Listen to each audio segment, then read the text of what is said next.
नमस्कार नमस्कार नमस्कार. वॅसलीन एकापेक्षा एक अप्सरा आली मध्ये मी पुष्कर श्रोत्री तुमच्या सगळ्यांचं मनपूर्वक स्वागत करतो. मला सांगा, आयुष्यात एकदाही प्रेमात पडला नाही असा माणूस या जगात सापडणं शक्य तरी आहे का? तेच तर म्हणतोय, असा माणूस सापडणं शक्यच नाही हो.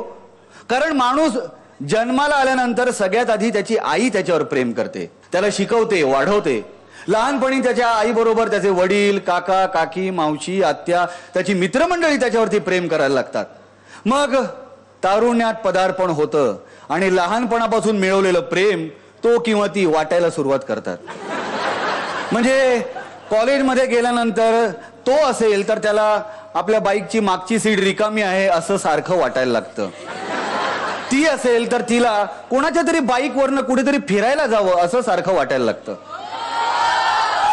फिरून आल्यानंतर सुद्धा घरच्यांच्या समोर तो तिच्याशी कसा बोलतो, हा हॅलो काय रे पोचलास ना रे घरी. आणि मग ती सुद्धा तिच्या घरच्यांच्या समोर त्याच्याशी म्हणते, अरे सॉरी अगं मी सुद्धा घरी व्यवस्थित नीट पोचले. हा म्हणजे काय, चोरून फोनवर बोलणं, SMS.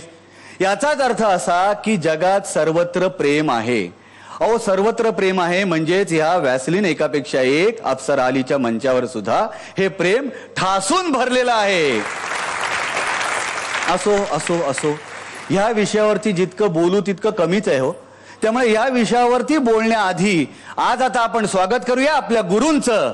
दीपाली विचारे, मयूर वैद्य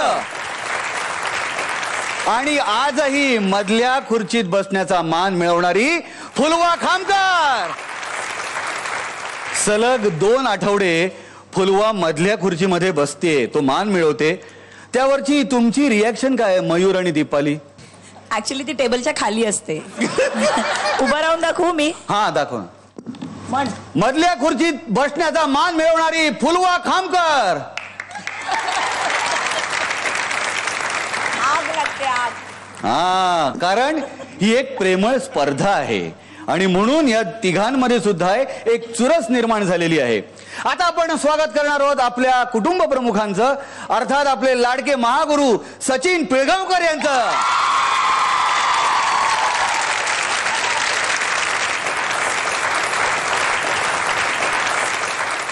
आजच्या आठवड्यात आपल्याला पाहुणा म्हणून लाभलेलं व्यक्तिमत्व अत्यंत लोभस असं आहे.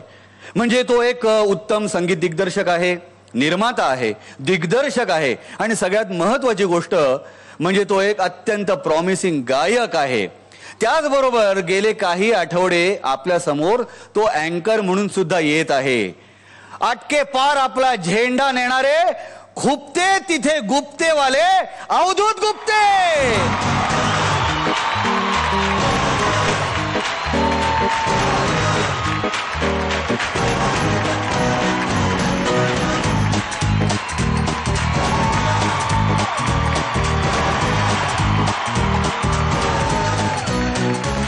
अवधूत, तुझं या मंचावरती खूप खूप स्वागत आहे.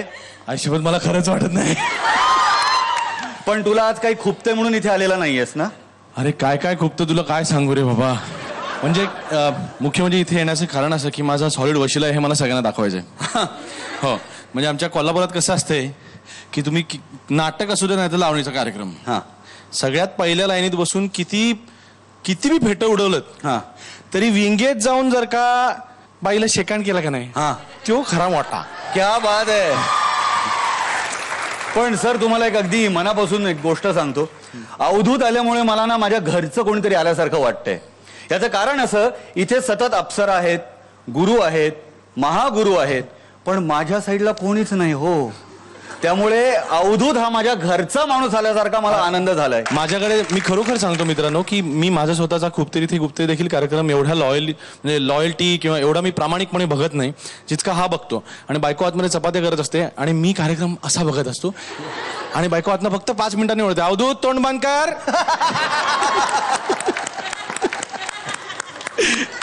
तर त्यामुळे आज मी इथे आलेलो आहे आणि आज त्यामुळे मी मोठा माणूस आहे, मी सिद्ध केलेलं आहे की मी तिथे मी या सगळ्यांना मी पण माझ्या कमेंट्स देणार आहे. क्या बात आहे, तू मोठा माणूस आहेच. या मोठ्या माणसाचं आपण जोरदार टाळ्यावाजून स्वागत करूया. मित्रा, तुझं खूप खूप स्वागत आहे. प्लीज.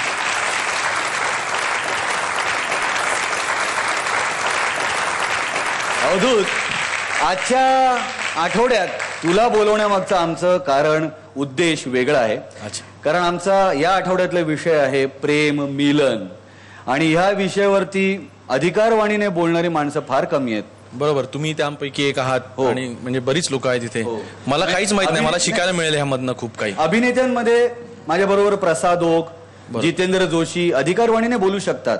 गायकांमध्ये तू, नाही. स्वप्नील बांदोडकर स्वप्नील, हो स्वप्नील. हे अधिकारवाणीने बोलू शकतात. हो. म्हणून तुम्हाला इथे बोलवलेलं आहे. प्रश्न. आणि आता आपण विषय निघालेलाच आहे तर बोलतो. ह्या अप्सरा सुद्धा प्रेमात पडलेल्या आहेत. कोणाच्या म्हणून काय विचारता? अर्थात मला माहित नाही,